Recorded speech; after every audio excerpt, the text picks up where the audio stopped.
Egia da, Canetti ez dela hain ezaguna, oraindik ere, idazle bezala. Eta, iaz Canetti izenak ere pixka bat espistatu egiten duela. Gero, hau bere autobiografiako lehen partea da.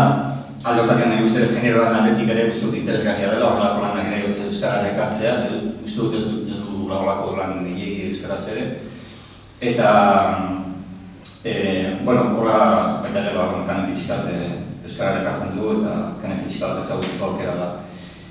Oso pertsonaia interesgarria da eta bere biografiako lehen atal honetan hor ikusten da, horren jatorria edo. Berez, familia sefardi batean jaioa, Bulgariako hiritxo batean, baina gero, 18 urte bete artean,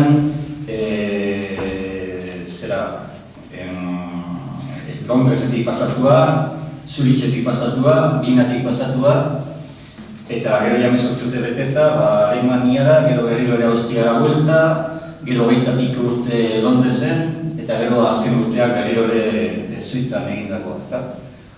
Iaz Canetti aipatzen denean, literatura alemanaren markotan edo kokatzen da, baina bere hiritartasuna edo hori beti geratzen da hor nolabait, eta berak ofizialki gero Britaniak bihurtu zen, garai batean, bere bizitza osakia handiena Londresen eman zuen.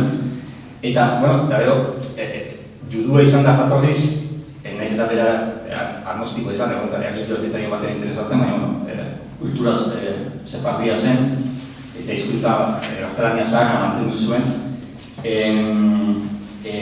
Alemanak utzi zion, Bigarren Mundu Gerra ondoren. Beste egile, beste idazle askok Alemana baztertu zuten, Bigarren Mundu Gerra amaitu zelako, eta juduak eta zirenek, eta gero errestera joan zirelako, eta batzuk alemanetik ingelesera eta pasatu ziren. Eta Canettik Alemanari utzi zion azken momenturaino.